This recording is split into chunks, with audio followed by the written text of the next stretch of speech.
With a film name like Ghost Stories, you would expect a few adequate frights. But this three-part British creepshow from writer-directors Andy Nyman and Jeremy Dyson is fairly light on scares and only hangs together with the thinnest, and hokiest, of narrative threads. The Brits, of course, have a long and proud history of chiller anthologies as a result of its once thriving Amicus and Hammer Studios. But none of the atmospheric sense of dread finds its way to the display here. It's strangely inert. The setup itself feels phoned in.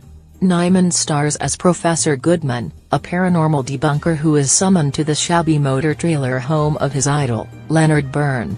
The man is dying and his final request is to have Goodman look into 3 cases that he could never solve.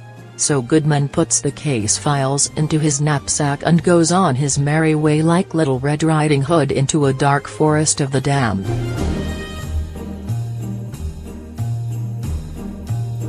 First up is an alcoholic night watchman, Paul Whitehouse, who retells a strange shift years earlier when he was working at a derelict, abandoned former women's insane asylum. That sure sounds promising enough. But the flashbacks to that night are the standard sub-Blumhouse array of shock sound effects and quick-cut flashes of a little girl in a yellow dress. The good news is Nyman and Dyson somehow restrained themselves from having a creepy child's voice singing Ring Around the Rosie on the soundtrack. In Part 2, Goodman shows up at the home of a paranoid and twitchy teen, Black Mirror's Alex Lothar, who recounts a car accident he got into one night in the woods. It's even less scary than it sounds, but Lothar is a highlight.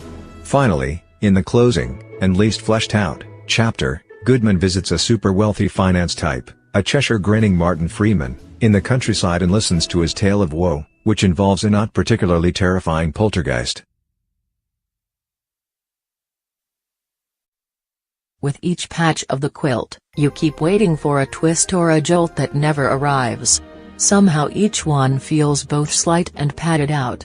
Ghost Stories tries to save things with a late-in-game freak-out twist, but it just feels like a oh what the hell act of desperation. Usually in these omnibus types of movies, you expect to walk away saying that at least some sections worked. They're almost always hit-and-miss affairs. But none of these ghost stories end up hitting. They're all misses of varying degrees. See